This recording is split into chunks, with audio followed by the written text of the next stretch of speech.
자, 지금 시간이 2022년 3월 13일, 오늘 일요일입니다. 오후 9시. 자, 코스피 200 지수부터 확인할게요. 자, 금요일 날 마감을 할 때는 355.31에서 끝났어요. 그러니까 0.75% 하락을 했기 때문에 사실 하락 자체는 그렇게 크지 않았죠. 그래서 조금 애매하게 끝났다라는 생각이 많이 들었어요. 이건 상승도 아니고 하락도 아니고 이것도 저것도 아닌 상태라고 보여진 거죠. 그래서 야, 이거 애매하다. 다음 주에 무슨 일이 일어나려고 이렇게 애매하게 그려놨나 라는 생각이 좀 들었습니다. 잘 아시다시피, 예, 안녕하세요. 예, 잘 아시다시피 금요일날 나스닥 선물이 난리였죠. 제가 알기로 거의 한 200포? 200포 정도 올랐던 걸로 기억을 해요. 그래서 열받아서 잤잖아요. 이건 보고 싶지 않다. 예, 그래서 예, 호이호이님 안녕하세요. 잤습니다. 자고 일어났더니 200포 올랐던 게 200포 빠져 있어요. 정확하게 얼마 빠졌냐면 얼마 빠졌죠? 얼마 빠졌는지 기억이 안 나네. 200% 넘게 빠졌던 것 같아요.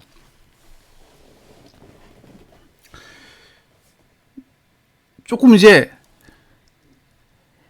애매해진 게 살짝은 좀 좋아졌어요. 그래서 예, 코스피 200 지수하고 선물 지수를 이야기하기 전에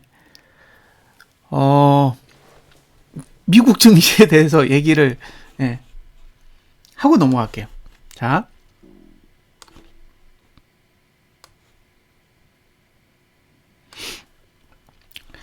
예, 빠빠 발떼기님, 예, 반갑습니다.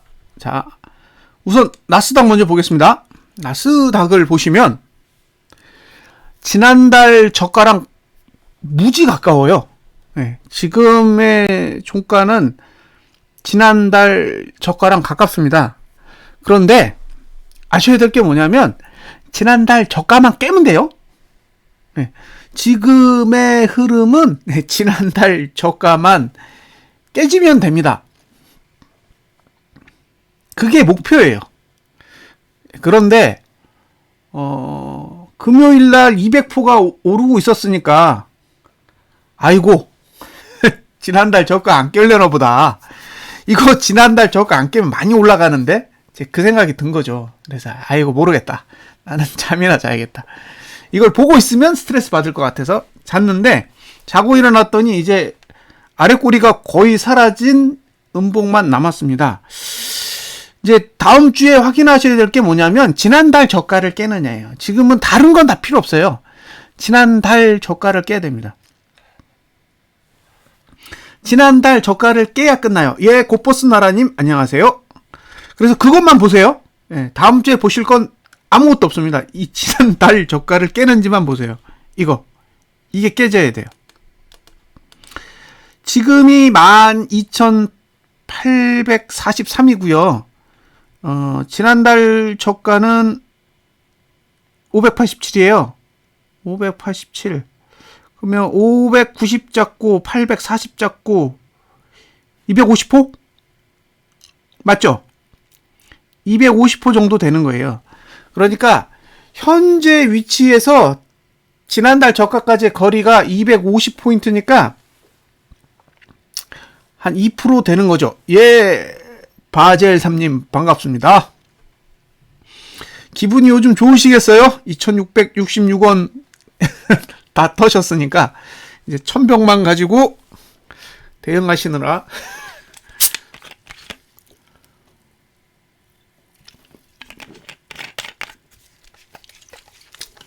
그래서 지금은 나스닥이 2%만 빠지면 돼요. 나스닥이 2%만 빠지면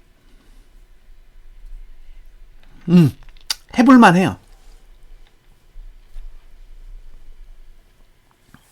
그래서 그것만 관찰하세요. 다음 주에. 네. 지난달 저가 안 깨면 사셔야 돼요. 지난달 저가를 안 깨면 오히려 매수해야 됩니다. 지난달 저가를 깨면 이제 저가 투자 심리도가 내려가게 되는데, 저가 투자 심리도가 내려가게 되면 그 후로 4개월 동안 안 올라요. 그러면 이번 달이 3월이니까요. 4, 5, 6, 7월 달까지 오르지 않는다는 얘기죠. 그러니까 이번 달에 지난달 저가를 깨면 상반기는 없는 거예요. 이 구조로 봤을 때는 아마 확률상 상반기는 날아갈 거예요. 그래서 지금 중요한 건 지난달 저가를 깨느냐 마느냐. 250포인트만 내리면 됩니다. 250포인트만 내리면 돼요. 그러면 가능성이 있어요. 네. 네. 요 차이만 보시는 거예요. 요만큼을 빼면 돼요. 요만큼만 빼면 이제 곧버스는 한번 기대해 볼 만한 상황인 거죠. 자. 볼벤 20이 어딨냐? 예, 볼벤 20 여기 있어요. 1800선에 있습니다. 그러니까 지난달 저가를 깨면 이제 홍현실님 안녕하세요. 예상 범위가 이제 1800선까지 열리는 거예요. 1800. 저가를 굉장히 주의 깊게 보세요.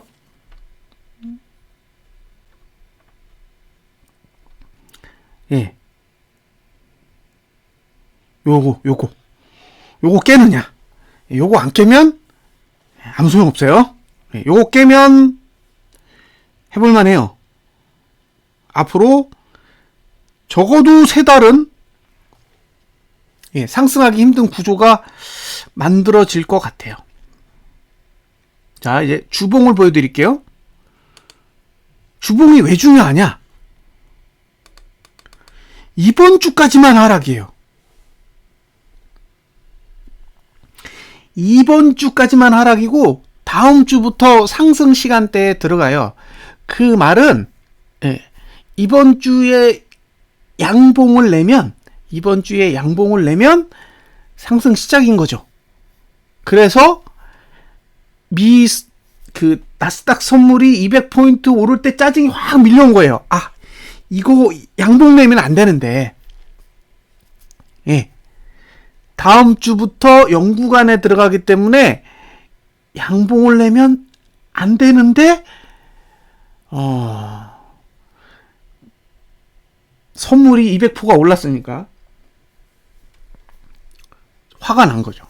근데 종가는 아랫골이 별로 없는 음봉입니다. 이 정도면 저가 깰 수 있어요. 제가 봤을 때 이 정도 내려왔다라는 건요, 저가를 깨고 싶은 의지가 있어 보여요. 이 정도면 저가를 깰 수 있다. 그러니까 결국에 이번 주 저가가 12,670입니다. 12,670. 지금 종가는 12,843이니까 840 잡고 670 잡고. 그러면 170이요. 지금 상태에서 170을 빼면 저가가 깨져요. 일단 저가가 깨지면 주봉은 고민 대상에서 제외되고요. 250까지 빼야 되잖아요. 170을 빼면 주봉의 저가가 깨지는 거고 250포인트를 빼면 월봉의 저가가 깨지는 거예요. 최종 목표는 월봉입니다. 주봉 깨지는 거로는 만족 못해요.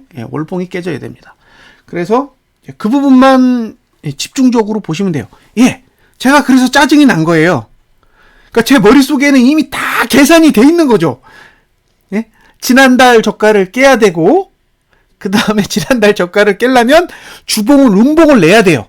깨지 않더라도 음봉을 내서 마감을 하면 그 다음 주에 저가를 깨면 되니까, 예, 그게 머릿속에 다 계산이 돼 있는데 갑자기 말도 안 되는 이유로 선물을 끌어올리니까 화가 확 난 거죠. 이걸 어떻게 올려?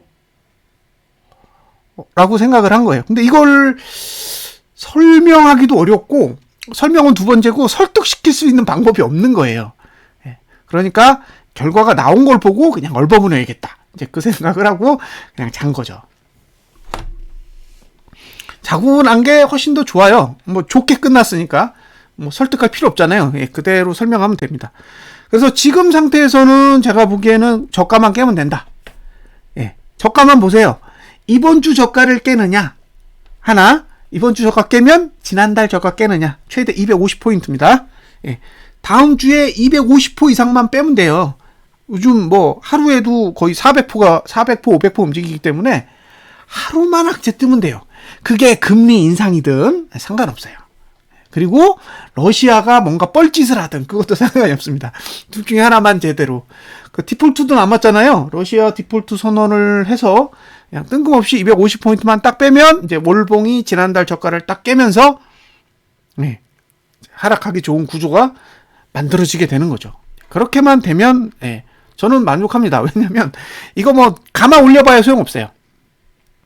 저가를 깬 뒤에 감아 올리는 거는 제가 보기에는 별 의미가 없을 것 같아요. 왜냐면 그 다음에 일구간이 꽤 많이 있기 때문에 결국엔 이제 최저가 모드 만들면서 지그재그로 이제 계속 내려가는 상황이 만들어지는 거고요. 지난달 저가를 깨면 12,397까지는 가지 않을까 싶어요. 12,397. 근데 이 12,397은 작년 저가예요. 작년 저가. 근데 작년 저가를 깨면 이제 그 연봉의 매트릭스가 드디어 이제 하락하기 시작하기 때문에, 그러면 이제 10년간 하락하는 그런 시작점이 될 가능성이 높습니다. 그러니까 이게 하락이, 이게 그냥 하락이 아니에요. 이게 10년짜리 하락이에요. 10년짜리. 그러면 앞으로 10년간은 큰 상승은 없지 않을까 싶어요. 12,397을 깨는 순간, 예, 10년 동안 답 없는 장이 이어지지 않을까.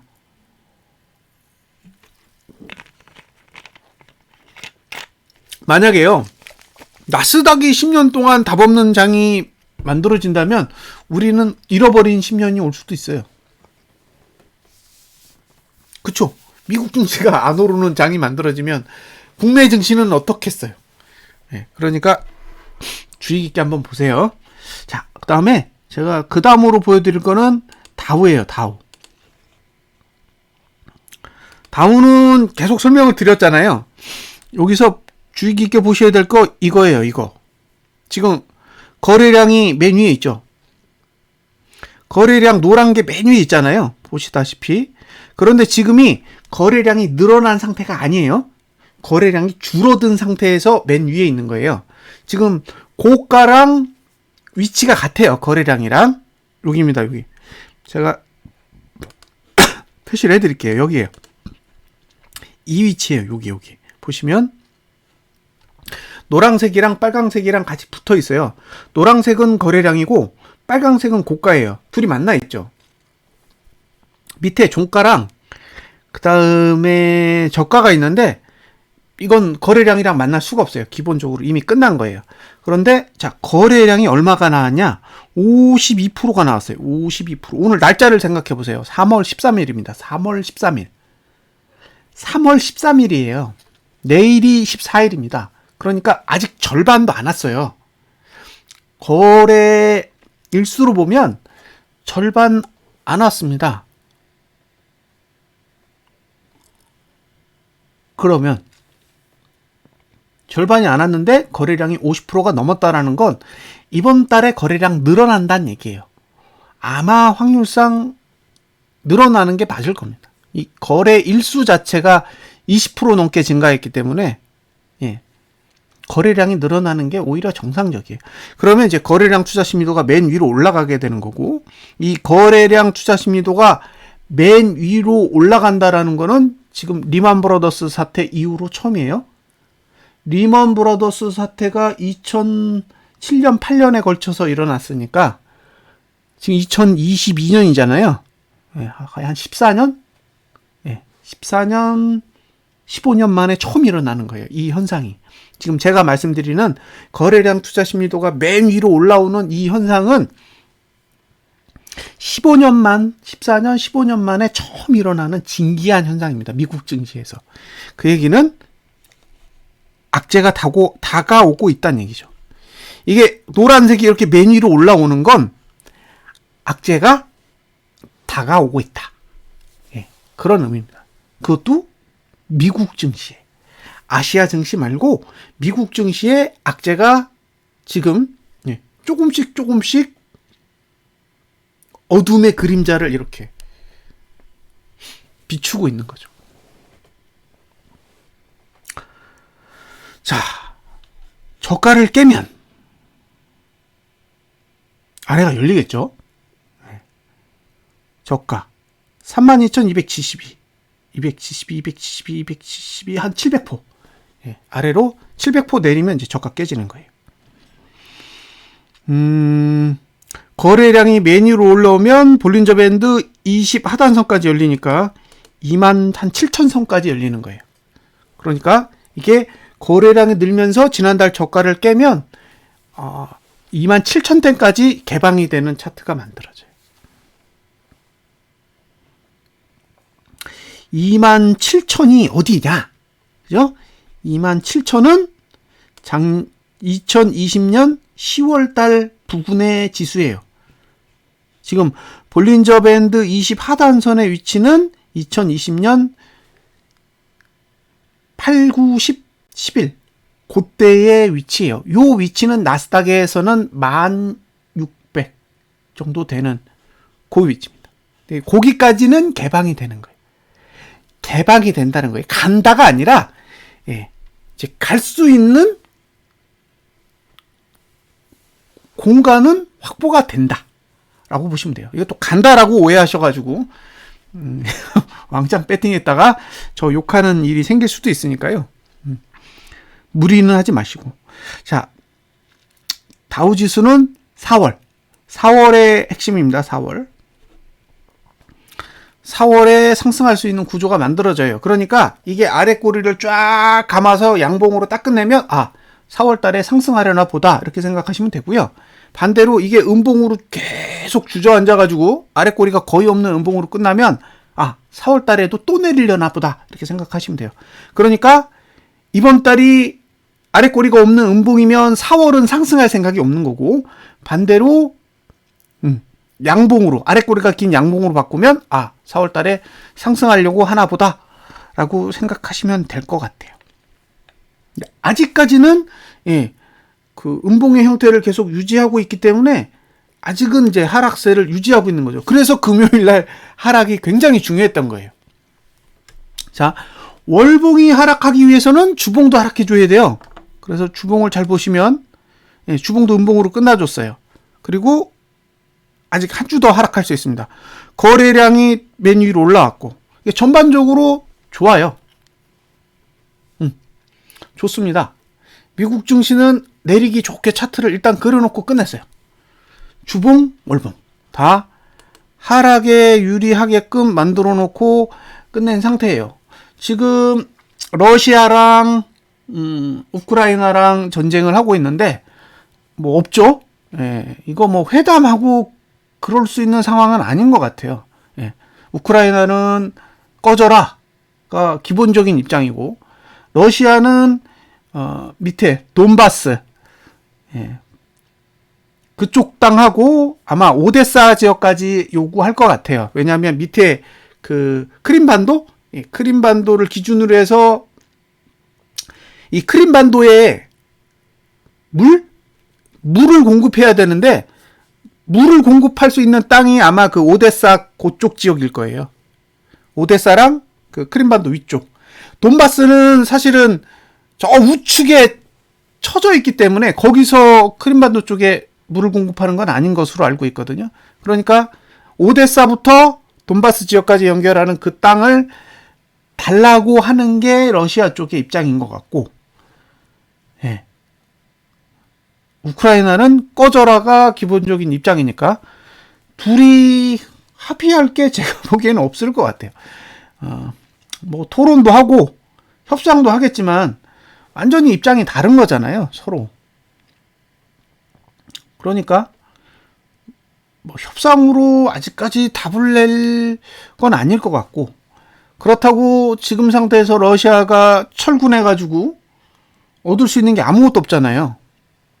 그러면 계속 이런 답보 상태로 가는 게 기본 전략처럼 보입니다. 거기에다가 이제 16일인가 디폴트 얘기가 있잖아요. 저는 디폴트를 날 것 같아요. 어차피 푸틴 입장에선 뒤로 물러설 곳이 없으니까 그냥 받아들이겠죠.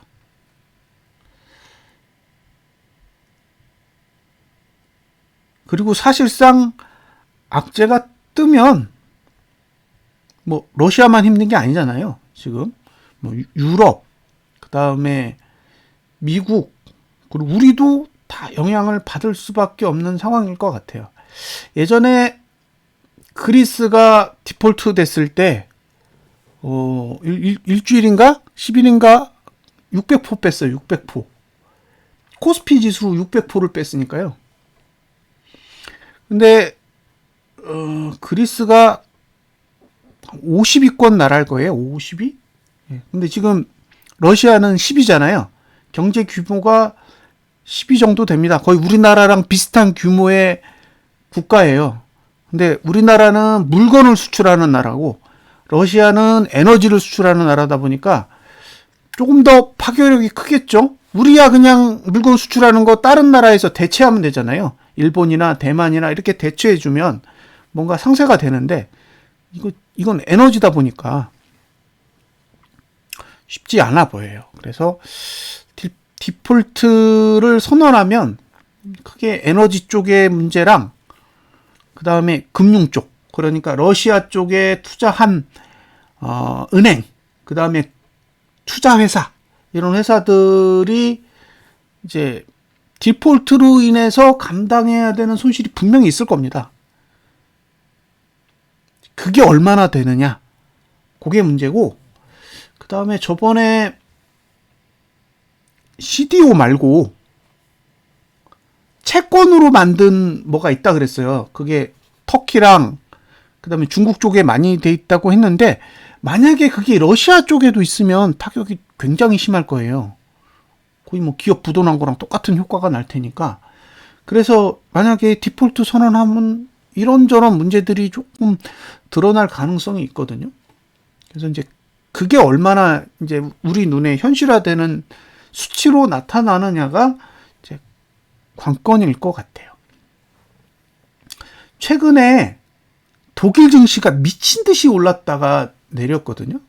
그래서 그런 걸 보면 이거 빠져나가나? 이제 그런 생각도 조금 들더라고요. 이거 뭐 아무 이유도 없이 쳐올렸단 말이에요.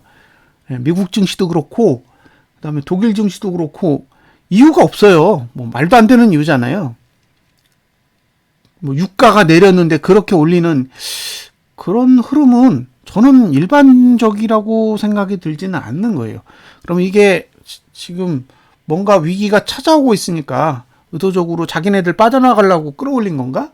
라는 생각도 살짝 들더라고요. 근데 어쨌든 지켜봐야죠.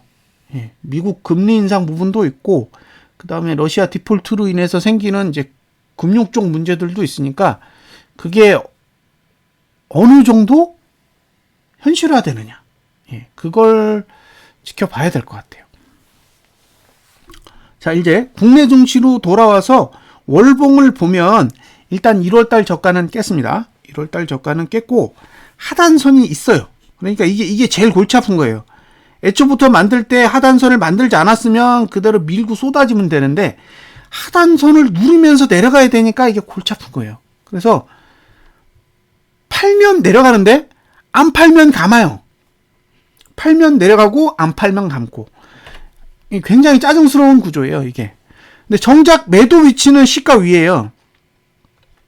그러니까 시가 위에서 매도한 사람은 시가까지 올라오지 않으면 신경 쓸 필요가 없잖아요.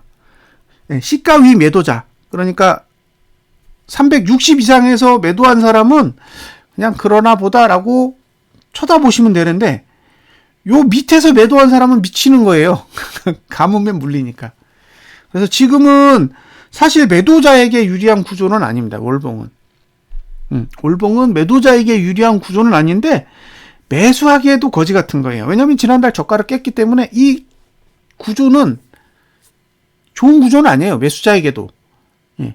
그러니까 매수자에게는 기본적으로 그 매수해야 될 구조를 파괴했지만, 매도자에게는 이게 하단선 아래에 있으니까 이 되돌림에 대한 압박이 있어요. 그래서 이 구조는 참 골치 아프다, 이렇게 보여지고요. 주봉도 보시다시피 하단선이 있어요. 예. 이게 어떤 식으로 해석을 하면 되냐면요, 상단선을 찍고 하단선을 누르면 잘 눌러져요. 그러니까 만약에 여기 362까지 올랐다가 내려서 누른 거면 이 하단선을 누르기가 쉬운데, 이건 하단선을 누르기만 하고 상단선을 터치하지 않았잖아요. 이런 거는 생각보다 쉽게 안 눌러지는 경우가 많아요. 그러니까 닫고 내려갔으면 이거 누르겠다라는 믿음이 생기는데, 그냥 눌렀기 때문에 대감아도 하는 수 없는 거죠. 그래서 만기 날은 그 정도까지는 사실 기대를 안 했는데 너무 감았어요. 예상 밖이었습니다. 근데 그게 하단선 아래에 있었기 때문에 뭐 할 말은 없어요. 자, 다음 주가 되면 어떻게 되느냐? 이렇게 돼요. 그러면 위에서 이렇게 상단선이 내려옵니다. 위에서 상단선이 이렇게 내려와요. 자, 요걸 설명을 드릴게요.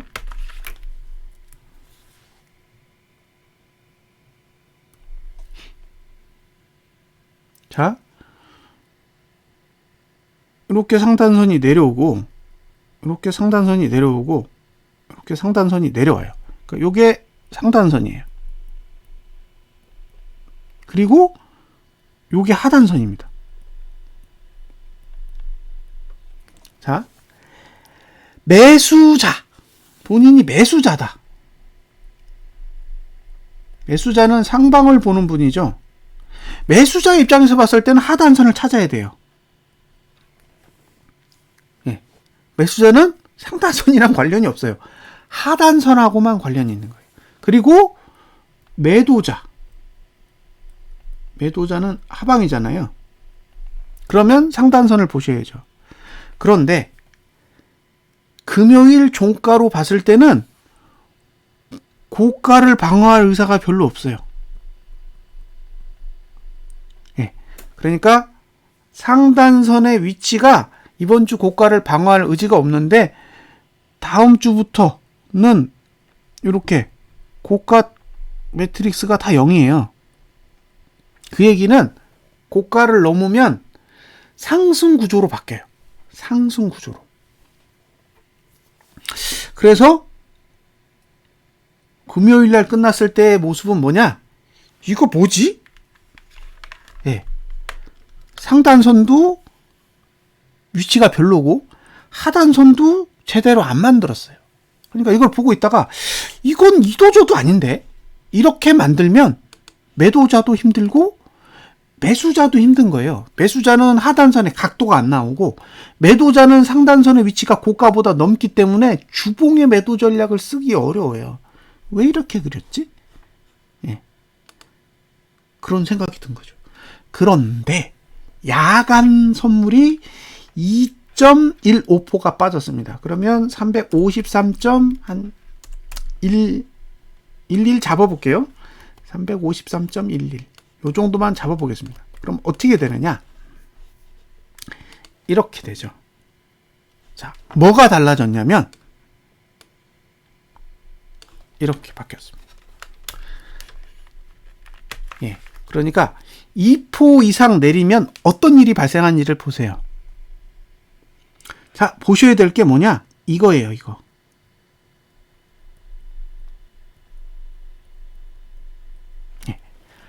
하단선을 보세요. 하단선을 보시면 이렇게 생겼어요.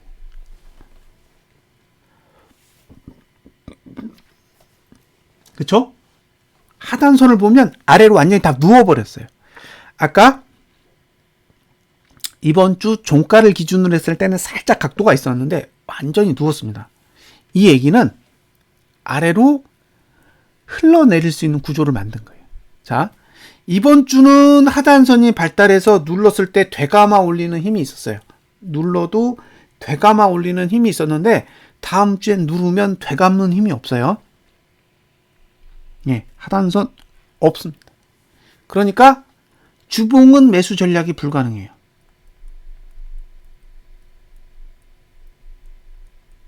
예, 매수 전략이 가능한 건 월봉이죠.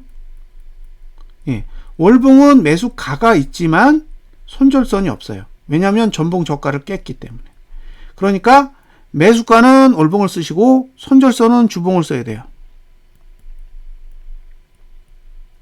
만약에 상방을 보신다면 이번 주 저가에 최대한 붙여서 매수 전략을 가져가셔야 됩니다. 이번 주 저가에 최대한 붙이신 다음에 매수 전략을 가져가야 돼요. 왜? 주봉은 누르면 흘러요. 자, 지금 상단선의 위치가 여기까지 내려왔어요. 이 얘기는 상단선이 이번 주 고가를 조금은 방어할 생각이 생긴 거예요. 개파락으로 인해서 이번 주 고가를 방어할 의지가 1%만큼 더 증가했습니다. 예. 문제는 4시 30분 기준으로 만들어진 종가란 말이에요. 근데 그 이후에 나스닥이 더 빠졌어요.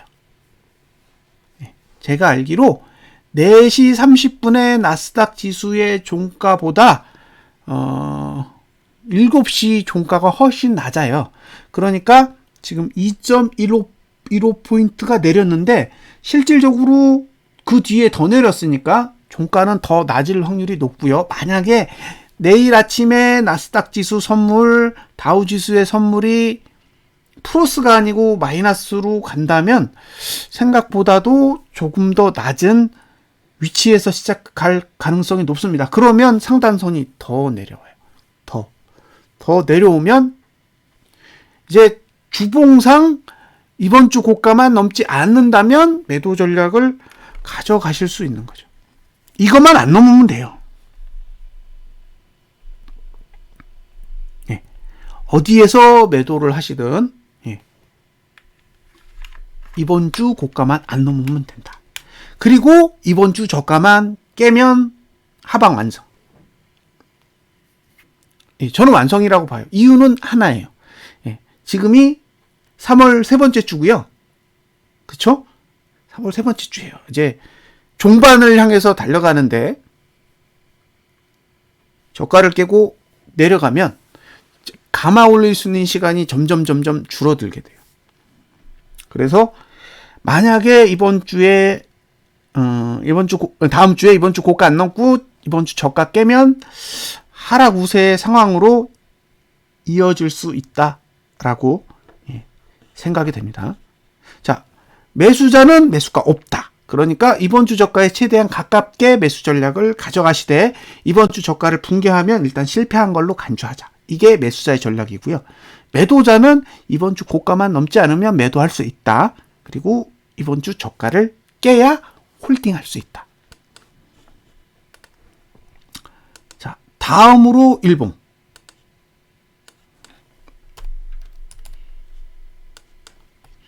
자, 일봉은 조금 더 설명이 필요해요. 예, 조금 더 설명이 필요합니다.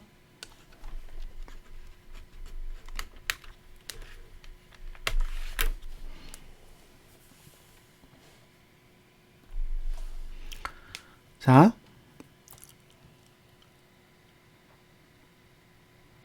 이 날이 금요일입니다. 예, 금요일이에요. 그런데 금요일 날 1구간을 딱 배치해 놨었어요. 금요일 날 1구간을 딱 배치했단 말이에요. 왜 1구간을 배치해놨을까? 자, 목요일 만기일에는 0구간이에요.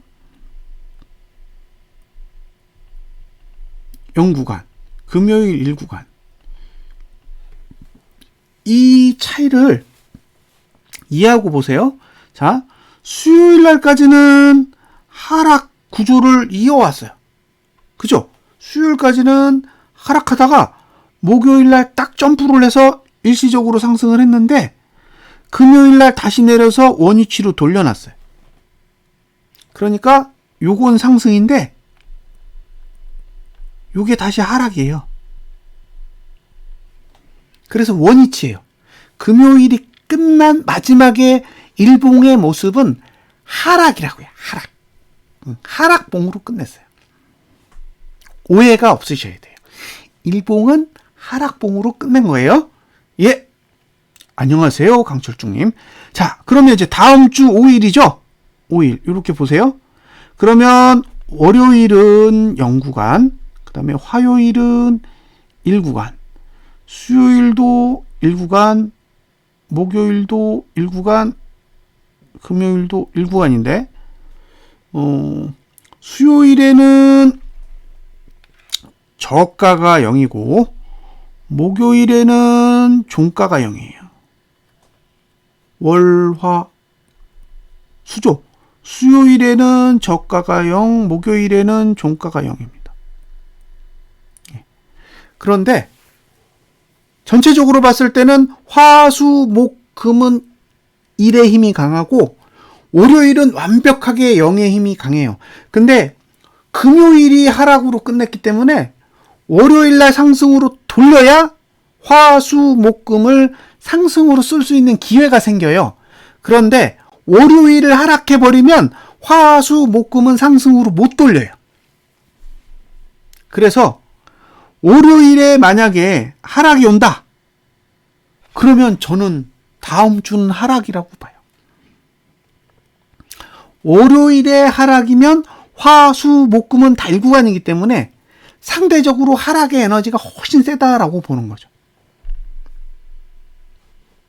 자, 월요일에 개파락이 와서 금요일에 저가를 깨요. 월요일에 저가가 금요일의 저가보다 낮다. 이 이야기는 월요일은 매수 없는 거예요. 월요일은 매수가 없는 거예요. 월요일의 저가가 이번 주 금요일 저가보다 낮으면 월요일은 매수가 안 되고, 그러면 그 다음에 0구간이 있는 건 수요일이에요. 수요일. 이 말은 뭐냐? 수요일이 됐을 때, 수요일의 시가를 찍었을 때 이번 주 저가를 붕괴하지 않았어야 되고, 그러니까 월요일의 저가가 금요일의 저가를 붕괴하면 화요일 시가를 찍었을 때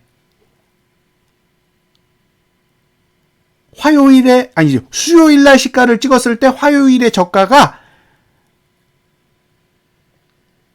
이번 주 저가를 깨지 않았어야 하고, 그리고 수요일의 시가는 화요일의 저가보다 높아야 돼요. 그래야 매수 전략을 가져갈 수 있습니다. 월, 화 중에 이번 주 저가를 깼다. 그럼 수요일 날 매수 전략 없어요. 월, 화 중에 이번 주 저가를 깨버리면 다음 주는 매수 전략이 없는 거예요. 아까 말씀드렸던 대로 매수 전략은 이번 주 저가가 붕괴되지 않는 선에서만 가져갈 수 있기 때문에 월요일에 금요일 저가를 깨면 이번 주 저가를 붕괴하지 않는 상태에서 매수 전략을 가져갈 수 있는데, 그게 수요일입니다. 오픈 카톡박 좀 이따가 주소 드릴게요. 그게 수요일이에요. 수요일. 그럼요. 비밀번호 알려드릴 수 있죠. 자, 다시요. 월요일에 이번 주 금요일 저가를 깨면 이번 주 저가가 붕괴되지 않는 상태에서 매수 전략을 가져갈 수 있는데, 그게 수요일입니다. 그죠? 매수 전략을 가져갈 수 있는 날은 수요일. 그런데 월, 화 내에 이번 주 저가 붕괴하면 안 돼요. 그리고 수요일의 시가는 화요일의 저가보다 높아야 됩니다. 요 조건만 기억하세요. 자, 다음. 자, 월요일에 금요일 저가를 깼다. 그러면 매도 전략만 고민하세요. 매도 전략만. 예. 자, 일봉상 고가 안 넘으면 매도해도 돼요. 일봉상 고가를 넘지 않으면 매도하셔도 됩니다. 예. 그리고 일봉상 금요일 고가 안 넘으면 여기 3월 8일 고가 있죠? 맞나 이게? 예. 이게 3월 8일 고가예요. 요게 요 값을 기억해 두세요. 요 고가 아래로 내려갈 거예요. 4일 안에. 화, 수, 목, 금 안에 3월 8일 고가보다 낮은 위치로 내려가는 봉이 하나 나올 거예요. 그러니까 그걸 노리고 하방을 보시면 돼요. 월요일에 금요일 고가를 넘지 않으면 화, 수, 목, 금 안에 3월 8일보다 낮은 고가를 가진 일봉 하나는 나올 가능성이 있습니다. 그러니까 그 봉을 노리고 하방 공략을 하시는 거죠. 이 구조는 월요일에 하락하면 금요일이 가장 낮을 수 있는 구조를 가지고 있어요. 월요일에 월요일 날 고가, 저가, 종가를 하락시키는 봉이 나오면 상대적으로 금요일이 가장 낮은 위치에 있을 가능성이 있다라는 거예요. 그래서 하방을 보시는 분은 월요일 날 하락하면 일단 지켜보자. 무슨 얘기인지 아시겠죠? 월요일에 하락으로 끝나면 어떻게 끝나든 그거 중요하잖아요. 뭐 1틱만 내려도 돼요. 하락으로 끝나면 이거 잘하면 다음 주에 내리겠구나. 그리고 이제 화, 수, 목금까지 내려서 이번 주 저가만 딱 깨주면 돼요. 이번 주 저가만 딱 깨주면 이거 괜찮겠다. 그렇게 생각하시면 되고요. 다음 주는 월화수가 상승하기 좋아요. 다음 주, 이번 주는 월요일만 상승하기 좋은데 다음 주는 월화수가 상승하기 좋은 구조라서 만약에 이게 하락할 봉이잖아요? 그러면 금요일이 음봉이어야 돼요. 금요일이 음봉. 그래야 다음 주 월요일도 내릴 수 있거든요. 그래서 이게 하락 구조면 마지막이 음봉이고 마지막이 가장 낮아야 돼요. 왜냐? 일봉만 하락하는 게 아니라 주봉도 음봉으로 끝내야 되거든요. 그래서 이 구조는 이게 하락하려고 만든 봉이라면 월화 안에 아마 고점이 나올 가능성이 높고 이제 수목금 내려가지고 그 금요일의 종가가 가장 낮은 형태를 가지고 가야 다음 주에도 하락할 수 있는 구조를 만들 수가 있어요.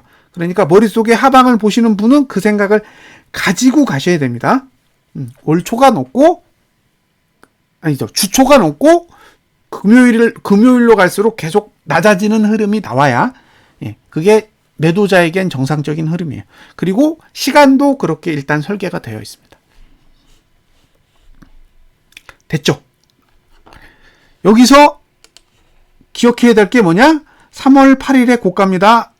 352.8이에요. 그러니까 매도자는 352.82보다 높은 데서 매도해야겠죠? 그래야 352.82 아래에서 수익을 취할 수가 있으니까 매도 전략을 가져가실 때는 반드시 352.82보다 높은 위치에서 매도를 해야 되고요. 금요일날 고가보다 낮아야 돼요. 금요일 고가를 넘으면 그 다음에는 이제 이번 주 고가를 넘지 않는 상태에서 매도 전략을 가져가야 되고, 만약에 이번 주 고가를 넘으면 지난달 고가를 넘지 않는 상태에서 매도 전략을 가져가야 되기 때문에 이 전략이 계속 이렇게 변하게 돼요. 그래서 잘 관찰을 하세요. 자, 금요일 날 고가를 넘을 건지 안 넘을 건지 어떻게 아느냐? 외국인이 선물을 파는지 사는지 보시면 돼요.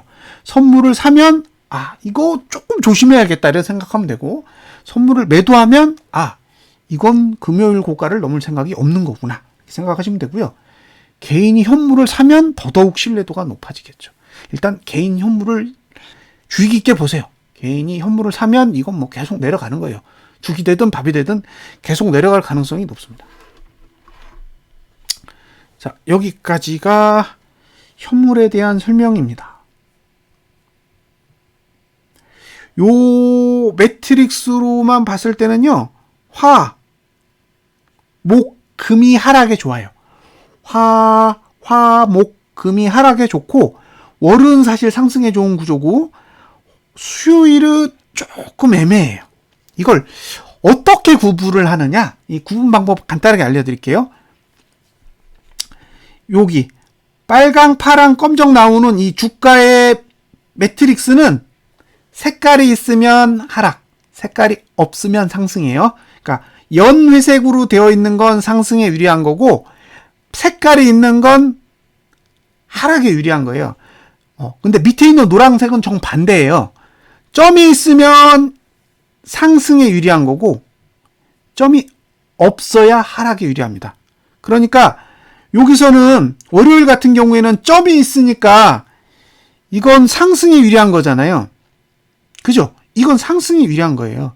그리고 여긴 색이 없으니까 이것도 상승에 유리한 거죠. 그러니까 사실 월요일은 이 매트릭스 구조로는 상승에 유리한 거죠. 그래서 이게 개파락이 나와야만 하락으로 사용할 수가 있는 거고요. 화요일은 주가는 하락에 유리하고 거래량도 하락에 유리하잖아요. 이 구조가 목, 금도 비슷해요. 근데 수요일은 주가는 하락에 유리한데 거래량은 상승에 유리한 구조예요. 그래서 수요일은 그다지 좋은 구조가 아니고 화, 목, 금이 하락에 조금 더 유리한 거죠. 이렇게 매트릭스 구조만 딱 보고도 대충 감을 잡을 수가 있어요. 그래서 요거를 이렇게 조금 학습을 해두세요. 그러면 나중에 진짜로 결혼 자리에서 거래량 늘고 주가 떨어지잖아요. 그러면 진짜 하락 잘합니다. 됐죠? 자, 이제 선물로 가보겠습니다. 선물 이제 빠르게 갈게요. 시간이 지금 벌써 9시 47분이다 보니까 선물도 오류 없어요. 근데 이제 하단선 아래에 있으니까 월봉 가지고는 매도 못한다. 네, 이건 똑같고요. 주봉에서 종가가 얼마였냐면 352. 예, 352에서 끝났거든요. 그럼 352로 끝나면 이렇게 돼요. 이렇게 끝나는데 동일하게 하단선이 열립니다. 그러니까 주봉으로는 매수 못한다는 얘기예요. 매수가는 월봉 쓰시고 손절선만 가져갈 수 있지 주봉을 활용해서 매수 전략을 가져갈 수 없고, 주봉은 이렇게 이번 주처럼 감아 올릴 수 있는 힘 자체가 이제 없어요. 예. 그리고 상단선의 위치가 T3 55.54입니다. 요 수치를 기억해 두세요. 355.53. 그러니까 현재 상태에서 2.15포인트가 오른 상태에서 반등이 오면 여기까지는 올 수 있을 것 같아요. 그러니까 혹시 곧버스를 사시고 싶다. 그러면 요 수치까지는 와야 가능하지 않을까 생각이 들어요. 매수는 없다. 이게 월물이 바뀌었잖아요. 3월물에서 6월물로 이동하면서 월물이 교체될 때는 거래량이 엄청나게 늘어요. 그래서 지금 수급은 싹 다 매도입니다. 예. 월물이 교체하는 상황은 수급이 안 좋아요. 그래서 이건 다 매도로 돼 있어요. 자, 일봉으로 넘어가겠습니다. 일봉. 자, 일봉도 352로 바꾸면 이렇게 돼요. 그러면 시가가 바로 하단선이면서 상단선이에요. 끼어 있어요. 그러니까 시가 상태에서 매도 못해요. 매수도 못해. 왜?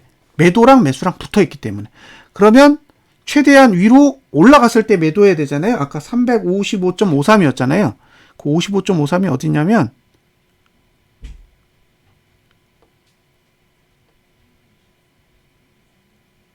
예, 금요일 고가예요.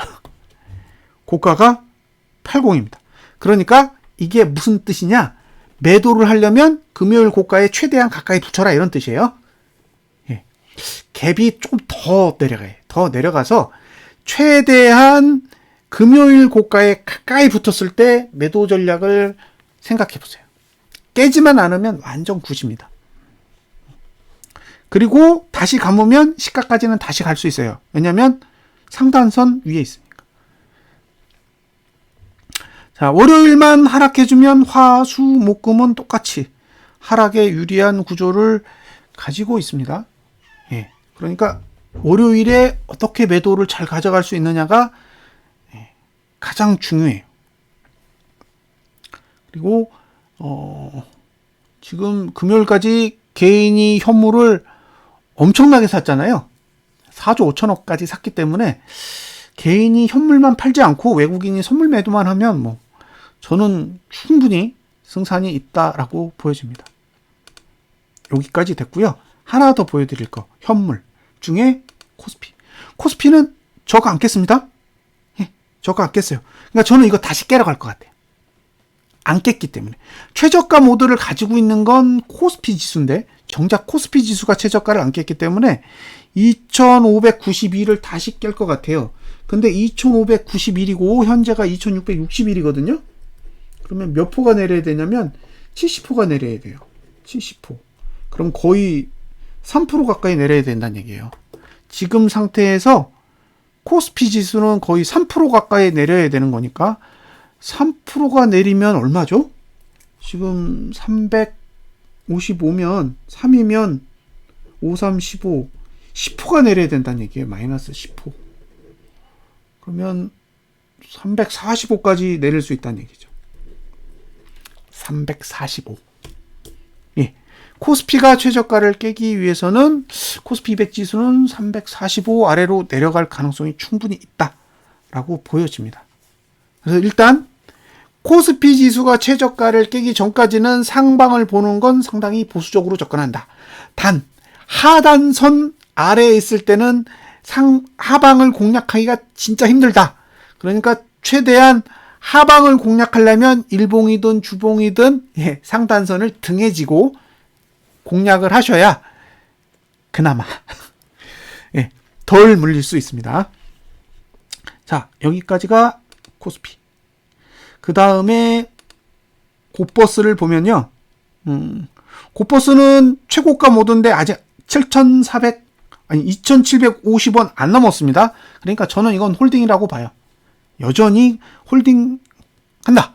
근데 매수 자리는 없다. 매수 자리는 여기 시가 아래니까 2,520원 아래에서 사야 되는데 2,520원을 안 주고 있기 때문에 그냥 2,750원까지는 홀딩 전략을 생각하고 버텨본다. 예. 여기서 예측. 자, 2,595원에서 2,595원이죠. 지금 가격이 여기에서 1.012%, 0.6% 하락했으니까 그럼 2,625원입니다. 그러니까 여기다가 2,625원을 반영하면 어떻게 되느냐? 이렇게 돼요. 그래서 위가 열려요. 그러니까 이거 위로 가면 그냥 내버려 두는 거예요. 막는 거 없으니까. 문제는 매수가가 T3입니다. 2,575원. 자, 매수가는 2,575원입니다. 기억해 두세요. 2,575원. 예. 2,575원. 예, 요게 매수가예요. 다음 주에. 자, 일봉은 답이 없어요. 매수가가 매도가예요. 그래서 이건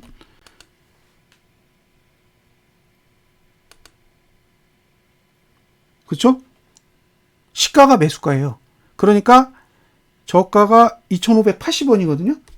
자, 주봉의 매수가는 2,575원인데 일봉의 저가는 2,580원이에요. 그러니까 주봉의 매수가로 온다란 거는 일봉의 저가를 깬다는 얘기잖아요. 그러니까 이게 일봉 전략을 가져갈지 주봉 전략을 가져갈지는 구분하세요.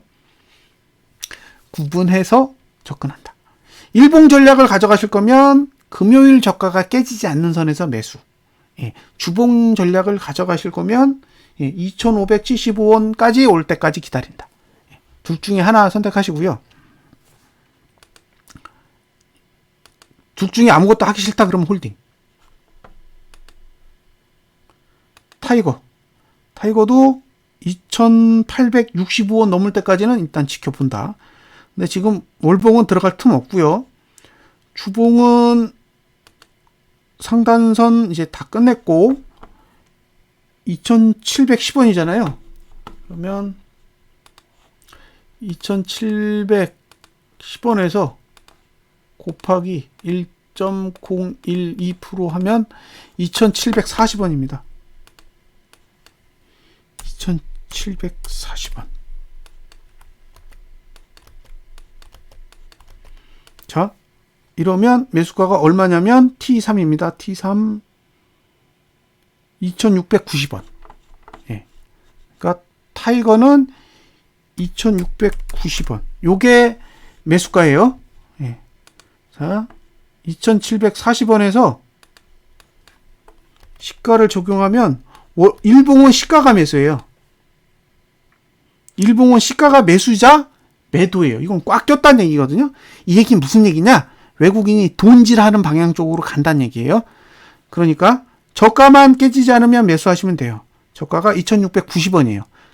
네. 그러니까 주봉의 매수가랑 일봉의 저가랑 똑같잖아요. 그러니까 깨지지 않으면 사셔도 된다는 얘기죠. 일봉상 저가만 깨지지 않으면 매수해도 된다. 단 주봉의 매수가로 접근하려면 월요일에는 저가를 깨면 안 되고 화요일에 깨고 내려와도 돼요. 그러니까 월요일에는 금요일 저가를 지키고 화요일날 월요일 저가를 깨면서 2,575원을 오든 2,690원을 오든 오면 그때는 매수 전략을 가져가도 돼요. 근데 월요일날 오면 안 돼요. 월요일날. 예. 월요일날 오면 안 됩니다. 월요일날은 저가를 방어해야 돼요. 그리고 화요일날은 와도 돼요. 매트릭스 구조가 화요일은 와도 되는 그런 구조니까 그거만 기억하세요. 그래서 월요일날 매수 전략을 가져가시겠다 그러면 주봉의 매수가를 쓰시면 안 되고 금요일 저가가 붕괴되지 않는 선에서 매수 전략을 가져간다. 이게 중요한 거고 나는 일봉 안 믿어. 나는 주봉만 믿을래. 그러면 그 다음엔 어떻게 해야 되느냐? 월요일에 금요일 저가를 깨지 않고 화요일에 월요일 저가를 깨면 그때는 주봉 매수가를 쓰셔도 된다는 얘기죠. 조상현님 올챙이에 오신 것을 환영합니다. 자, 여기까지 됐죠? 시가가 변할 가능성 충분히 있습니다. 예, 왜냐면 종가랑 차이가 있어요. 종가랑 나스닥 선물 마감가랑 차이가 있기 때문에 그 변화가 생긴 건 내일 아침에 올릴 때 확인을 하시면 될 것 같아요. 그때 제가 다시 언급할게요. 가격이 변하는 부분에 대해서는. 자, 여기까지 58분이 지났는데요. 여기까지가 제 코스피 200 지수에 대한 설명입니다. 그리고 저희 방 주소 알려드려야 되잖아요. 잠깐만 기다리세요. 저희 방은 요게 저 채팅창에 적을게요. 요게 저희 방 주소고요. 저희 방에 유명해져 가지고 광고 엄청 들어옵니다. 그래서 광고 못 들어오게 비밀번호로 막아놨어요. 그래서 비밀번호가 있습니다. 이 비밀번호 드릴게요. 이걸 참여 코드라고 합니다. 그래서 참여 코드가 요게 참여 코드. 그래서 들어오시면 제가 또 코드를 바꿉니다. 이게 자주 바꿔요. 이 방송을 통해서 또 광고하시는 분들이 알고 막 공격해요. 한참 동안 고생했습니다, 저희. 그래서 이렇게 막아놓고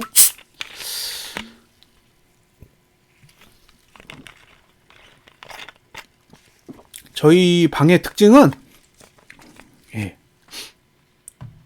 저보다 훨씬 능력 있는 분들이 많으세요. 그래서 실제로 이제 방으로 유입시키는 건 전데, 정작 방에 오면 다른 분들을 찾으세요. 어쩔 수 없습니다. 저희는 리딩하거나 그런 구조를 가지고 있지 않고 서로 정보만 공유하는 구조로 가지고 있어요. 그래서 와보시면 진짜 잘하시는 분들이 따로 있어요. 그래서 저 때문에 방에 오시지만 정작 저는 이렇게 멀리하고 다른 잘하시는 분들의 게 관심을 가지시더라고요. 그래도 상관없어요. 제 입장에선 이제 좋은 분들을 모은다라는 게 가장 중요해요. 지금 고버스 투자하시는 분들, 주로 하방에 투자하시는 분들을 저희가 이렇게 계속 모으고 있는 거예요. 그리고 그분들하고 계속 커뮤니케이션 합니다. 막 여러 가지 정보들이 오고 가요. 어떤 건 좋은 정보도 있고, 어떤 건 이제 나쁜 정보도 있고, 그런데 이게 이제 시간이 점점 지나면 좋은 정보를 주시는 분들이 누군지를 이제 스스로 다 알아가세요. 그러면 이제 자연적으로 정화가 되는 거죠.